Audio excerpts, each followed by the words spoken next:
All right, as Monty said, I'm Johnny T. I also go by John Thornton occasionally. And I'm here to talk about Amber. So let's get started. So a lot of these slides are, well, some of these have been pulled from previous presentations, and it's kind of fun. They are, it's all written in Amber. You've got a little toolbar up here. So afterwards, if you want, you can clone the repo, you can browse around, play around with the code. So, a little bit about me.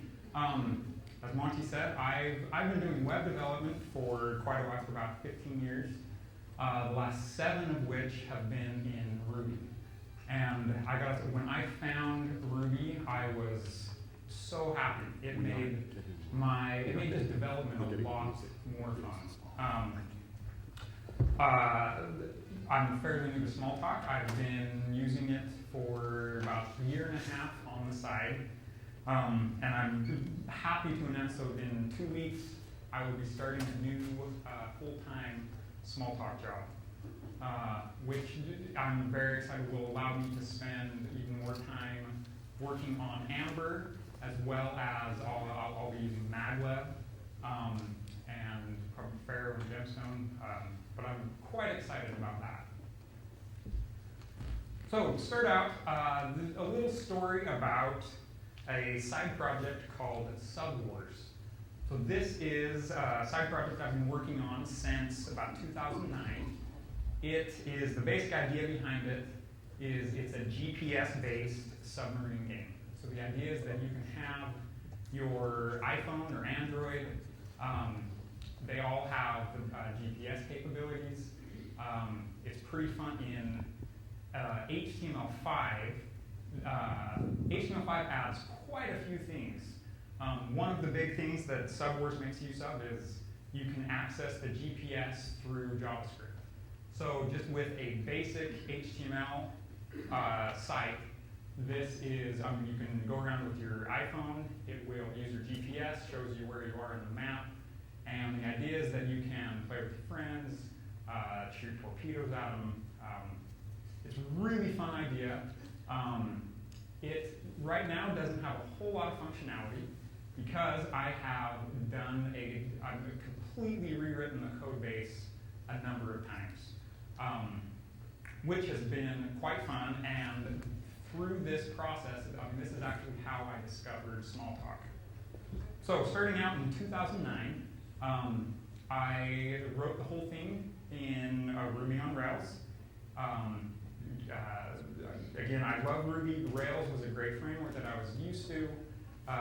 Built it, and then quickly was kind of thinking, oh, what is the next? What's a new, fun, shiny technology that I can play with? And at this time, I had heard about MagWeb and was very intrigued by this idea that you had. Let's see. I don't know what happened there. There we go. So, heard about MagWeb, very intrigued about this idea that you could just have these objects that you could just put into a persistent store, and you don't have to do any mapping. And it's available across servers. It was coming from, really kind of any language outside of Smalltalk. That was a very, different idea. So, in early 2010, I completely rewrote Subwars using MagWeb, and at that time it was new enough that it didn't have full support for the full Rails framework. So I used a framework called Sinatra, which is just a much smaller web framework in Ruby. And so during this time, I wanted to learn more about the underlying system. So I wanted to learn more about Gemstone. And I remembered that I had a friend that I had met with a few years ago. And I remember going to lunch with him. His name's Mike Hales. He was, I went to Stick last year in Vegas with him.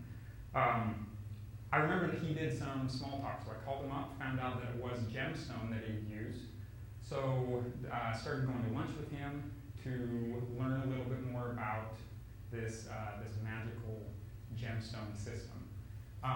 It was kind of fun. Right the first lunch that I went to with him, he immediately just said, "You need to scrap Ruby and just do the whole thing in Smalltalk." At the time, I was thinking, "Oh, this poor guy, he hasn't seen the light of Ruby." So he was telling me. I said I thanked him for the idea, but kept plugging along with maglev.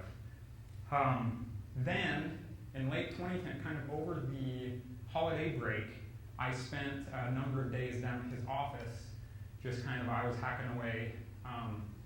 One day, I saw him do about 5 minutes of development in Pharaoh, and it just completely blew my mind.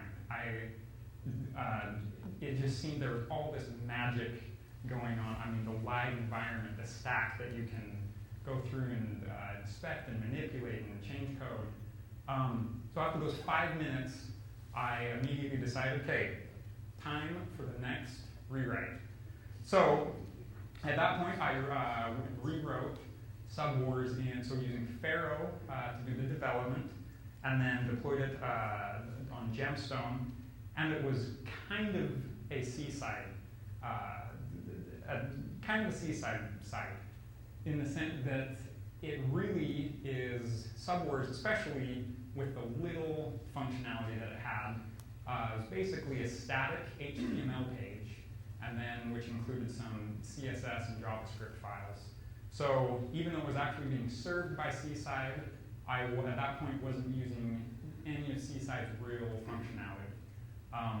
So you'd hit the server, it would serve up this HTML page, and then it did all of the communication with the server via WebSockets, which is also a new HTML5 feature, which is pretty fun. You get basically just a socket connection to the server.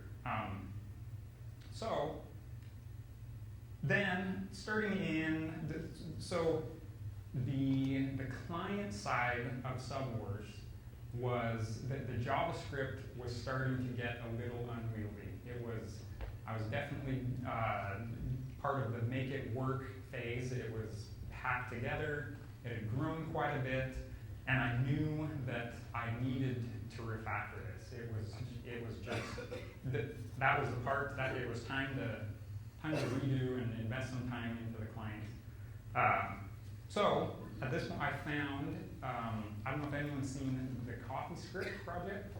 It is, again, especially coming from Ruby. I just love. I mean, I still quite enjoy CoffeeScript. It takes some of the pain away from writing JavaScript. With CoffeeScript, I kind of learned to love JavaScript on a different level. So I made quite a bit of good progress on refactoring the client side from raw JavaScript into CoffeeScript. And then in late 2011, that's when I found Amber. Initially, I planned on just rewriting the client in Amber, which I started to do, but also at this time, Node.js was kind of gaining in popularity. And I saw that Amber obviously works equally well to write a server-side program in JavaScript as well as the client. So, starting in late 2011, I began another complete rewrite using, this time, pure Amber. So, let's talk a little bit about what Amber is. So, it's a new implementation of Smalltalk 80. It runs on, it compiles down to JavaScript. It's open source. I sure think it's pretty cool. Some of the features are, so there you can see it's written itself.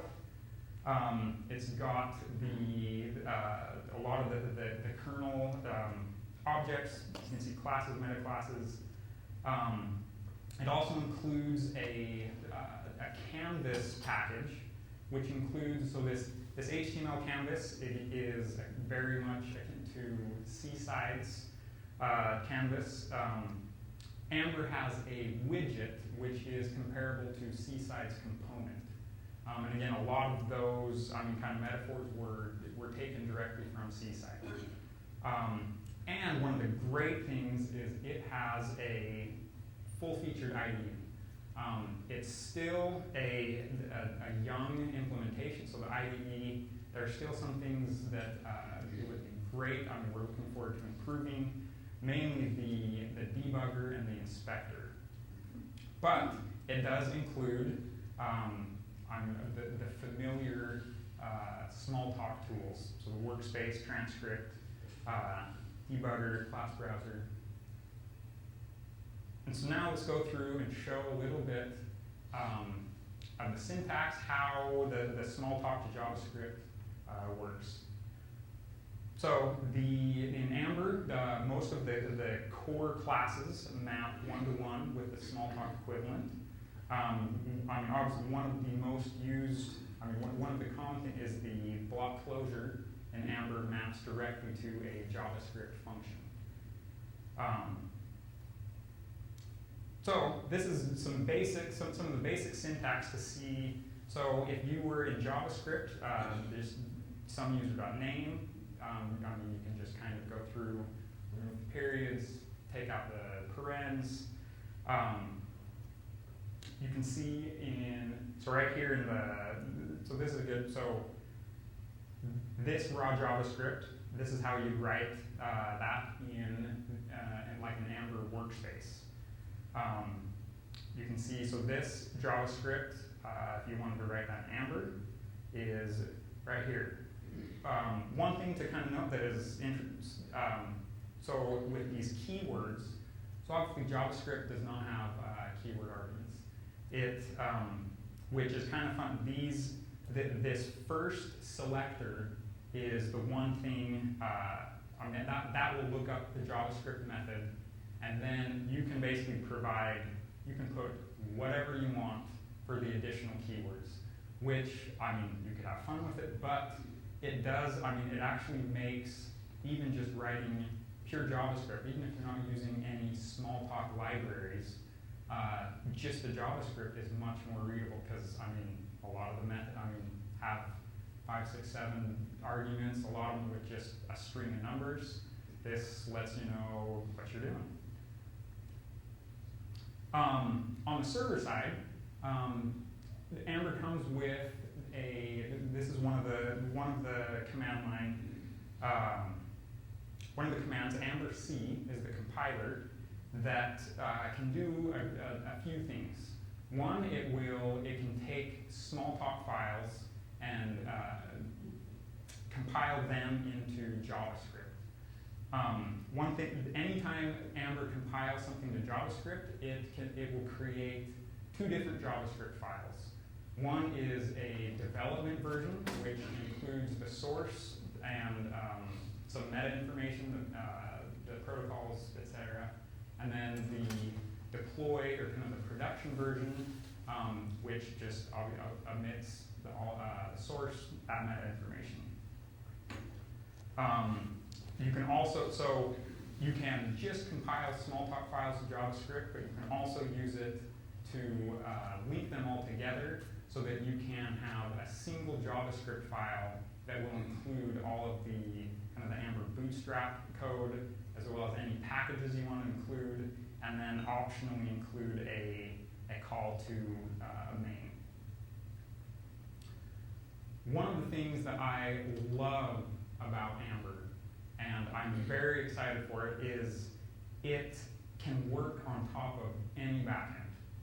This largely comes from the fact that once you fire it up in your browser, you do all of your editing in the browser, and anytime you want to persist your changes, you can commit a package to disk.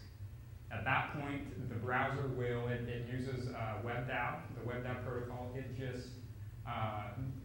It just posts 3 files to the server. So when you commit a package, it will take that package and generate the development JavaScript file, the production JavaScript file, and the Smalltalk file for that package. and it just sends those to the server. So all your backend server needs to do is just accept those files and write them onto disk. Then the next time you pull up that page in your browser, it will load those new files into the kind of the Amber image. So it works. Amber comes with a little node server that's just set up just to accept those basic puts, but you can obviously plug it into any backend you want. Okay, so talking about some client-side development workflows. Again, the Smalltalk workflow is obviously very different than what most of the world is used to. Especially, coming from Ruby, this is the kind of workflow that I'm very familiar with. You have your favorite text editor open. I prefer Vim, but Emacs will do, TextEdit, whatever you want. But you're going to update, create, make changes to your HTML, save the file, switch to your browser, refresh, and see if it worked. And then same thing with CSS. You go back to your text editor, make changes, save it, switch to your browser, refresh, switch back to your text editor, make some more changes. Same with JavaScript. And this is just no fun. It takes a lot of time. You're constantly kind of losing your context. And so Amber provides what I think is a much better, more streamlined workflow. You can edit your HTML right in the browser. You can do your CSS. Mainly is you can edit all of your JavaScript in the browser, and once you're done, once you've got the changes that you want, you can, like I said before, commit that package to disk. That is a much better workflow. So let's go through a few examples. One, I wanted to also end a little early and just have any questions. If people want to go through other examples, so you jot down notes. If there's things that you want to go through and see, let me know when we get to that point. So here is, this is just a little workspace embedded. And one thing in Amber, anything in angle brackets is just raw JavaScript. And it's pretty fun. So you can see that out in Amber, we define this logo and assign it, and then in the raw JavaScript, we've got access to that variable. So we select it all, and then Control D for do it. We get it spinning around, and then when we click it, we're not getting the window alert. Let's see. Grab that.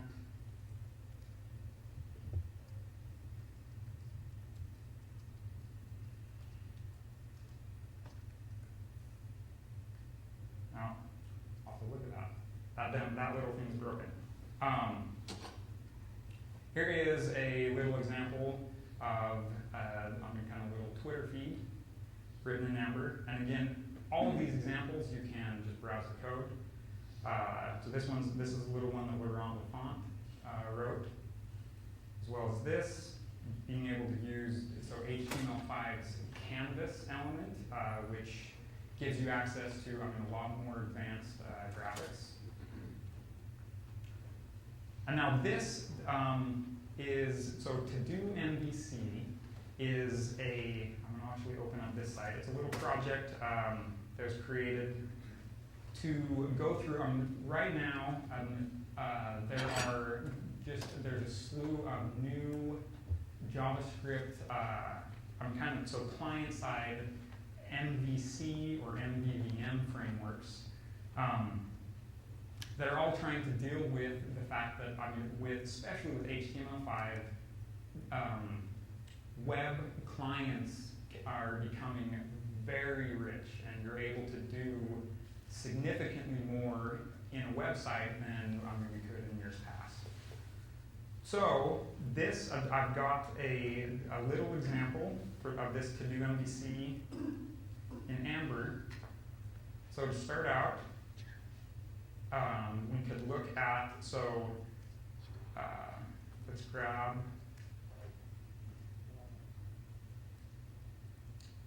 so we can grab, so this is equivalent, I don't know if any people that are, that use jQuery, so those two statements are equivalent. So this is the raw JavaScript here, and then that's the Amber equivalent. So if we inspect this, we can here do, so we could do let's do a red border. Again, so here we could put,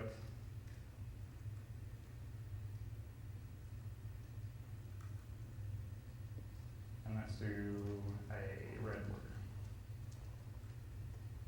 So you can see there's that. We can, I'll actually show you, we've got this, I've got a little, back here, a little to-do app written that, so we could fire that up by,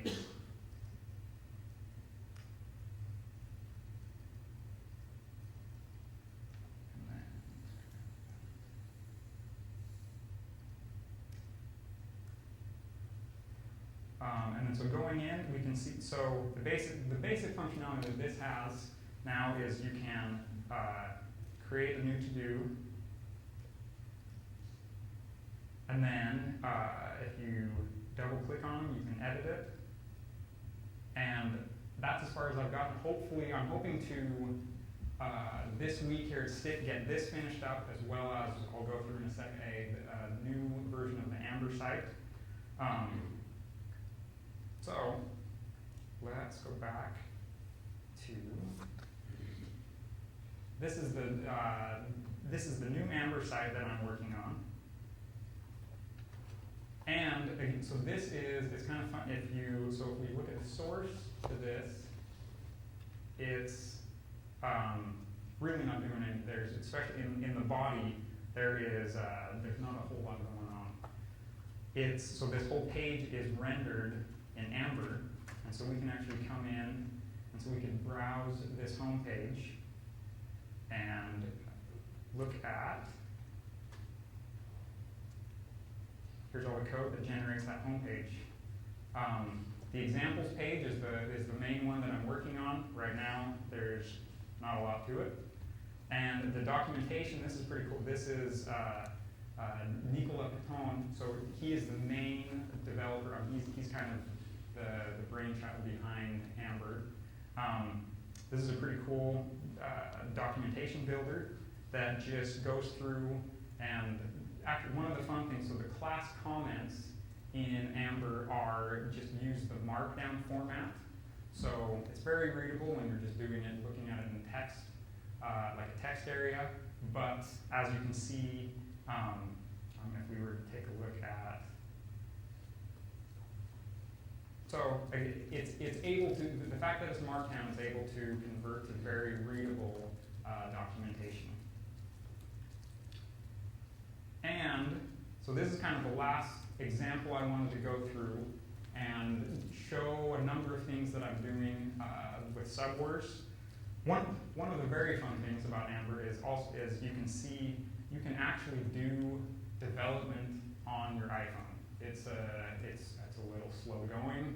We need to add quite a bit of support for touch events, but it's pretty fun to be able to have your iPhone, especially like an iPad is much easier, but it's kind of fun to do your development just right on an iPad. You can commit your changes to this when you're done.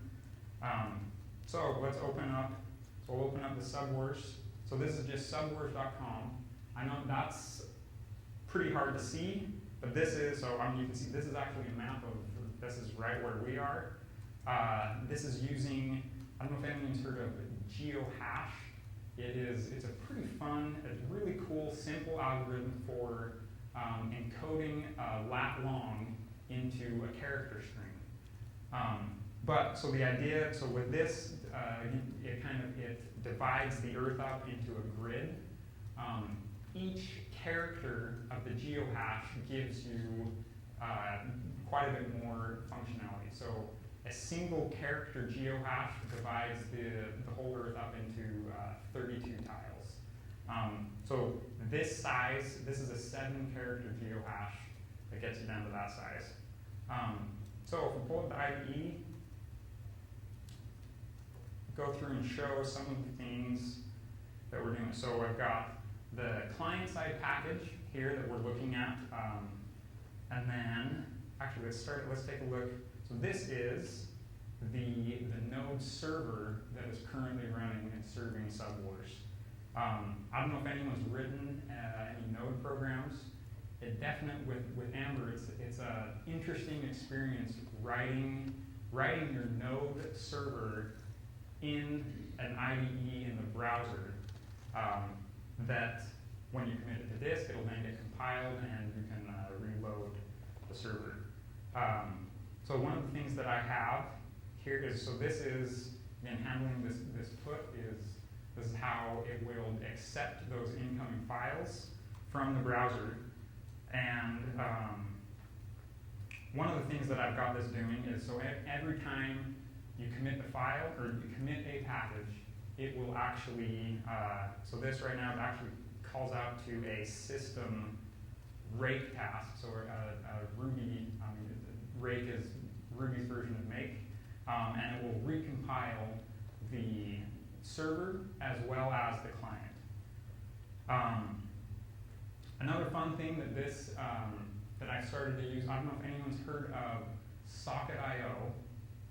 That is a library that kind of provides a higher level API for WebSockets. And so it's very backwards compatible. I think it has 7 or 8 different transports that it will try. So with the browser, it'll initially try WebSockets and then fall back and try to do a Flash socket, go back to long polling, JSON-P.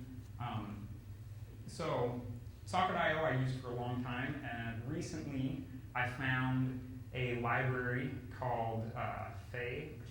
This is a very cool library, and especially for, so you can see they have servers currently for Ruby as well as Node. And that initially was one of the big reasons that I moved to using Fay was that Socket.io only maintains a Node server. One project that I'd love to chat with people about and get into is, I think, being able to get a Smalltalk version of this, of the Fay protocol would be pretty cool. It would let you, again, your client side, you can just have the very simple high-level API, but then you get pub/sub messaging to the server. So this little chat is, again, using, well, I guess, so here on the server you can see this is the code that will, let's see if I can actually,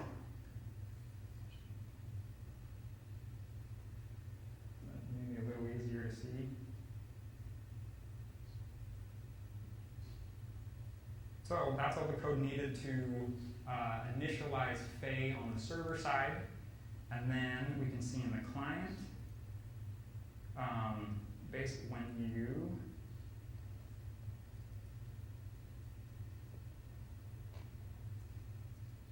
let's see, process console command.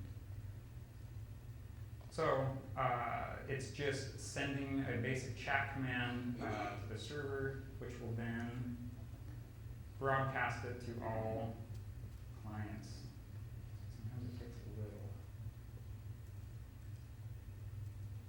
So if anyone's up on subwars, you could be chatting with each other. Again, very little functionality now, but I'm getting more and more plumbing in place. Let's see.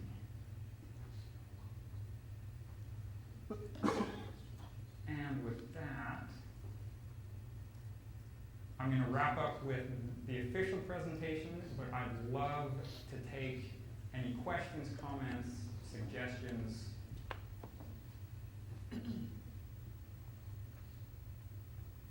So it looks like I either did a very good job explaining everything, or I've completely lost.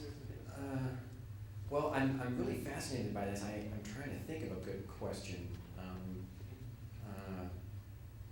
I guess my goal is to be able to, write Smalltalk that will allow me to have Canvas access in the browser and still be doing it all in Smalltalk. Mm-hmm. And it seems like that's what you've got here. I have so many questions. I'm not sure what to ask, but I definitely am interested in the project. And how? Okay, so one thing you mentioned was the debugger is very young. What's the progress on that? And I guess that'd be kind of important to me to be able to debug the code. Okay, yeah, let's Put a halt. Put a halt. put a halt. Great. Let's do. Okay, so in this presentation, so let's on this thank you slide. Actually, let's just go to stick intro.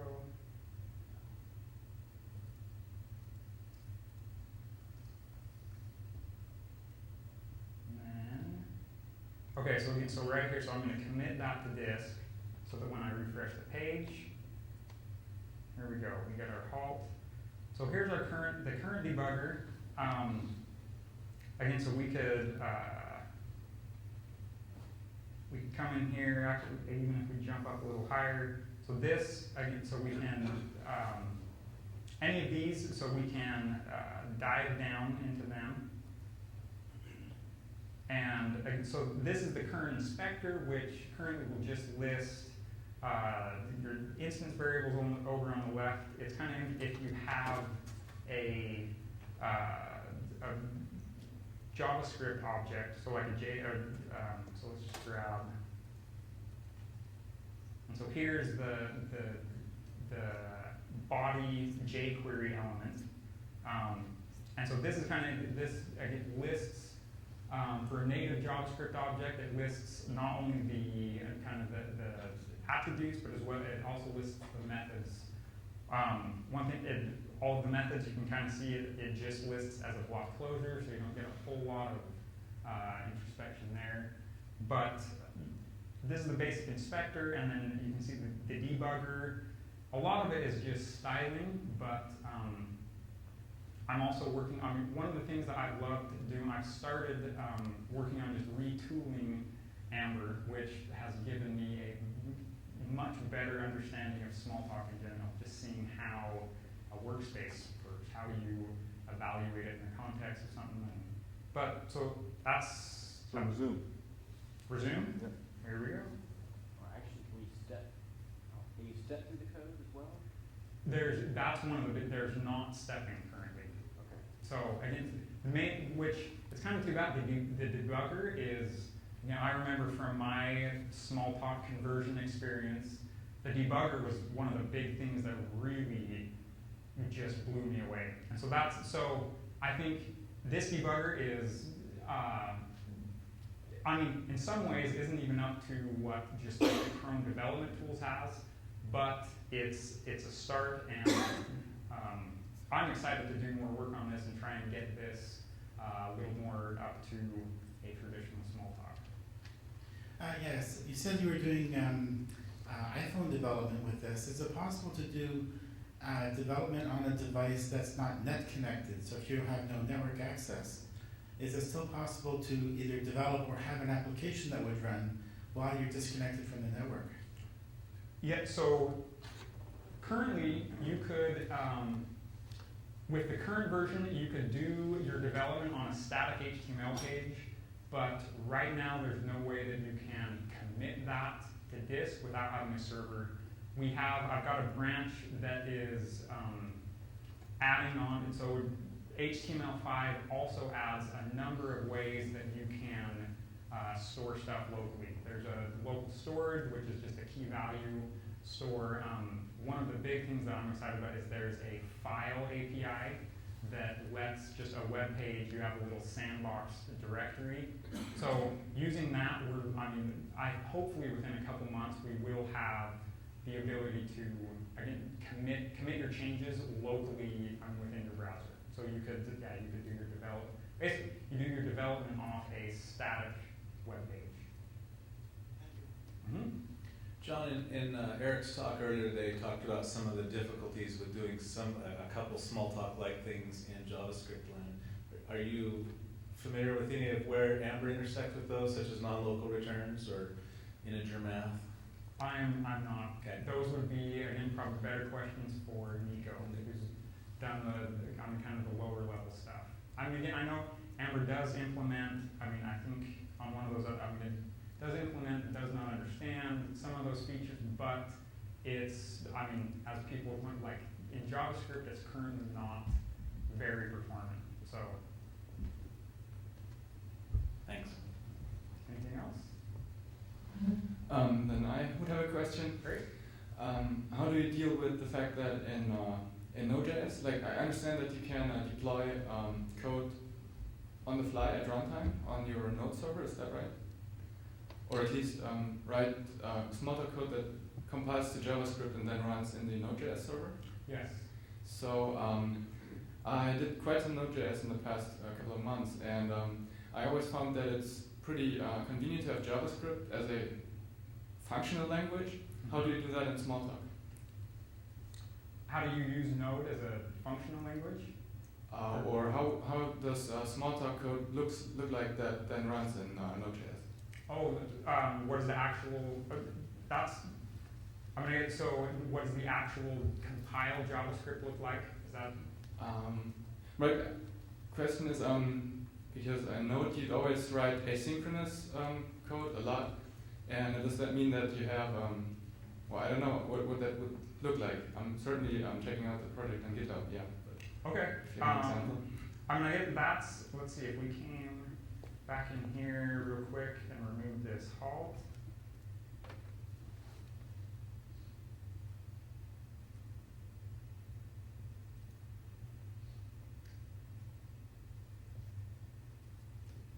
So you can see, oh, actually, it would have been here. So this is, so you can see, I mean, this, so if you've written out, I mean, so this, some of these things will look kind of familiar. Again, it feels, it's a little strange writing a Node program in Amber. But so this is, so you end up, so you write your class in Node, and then with the compiler, one of the things that you can include, actually, if we look at,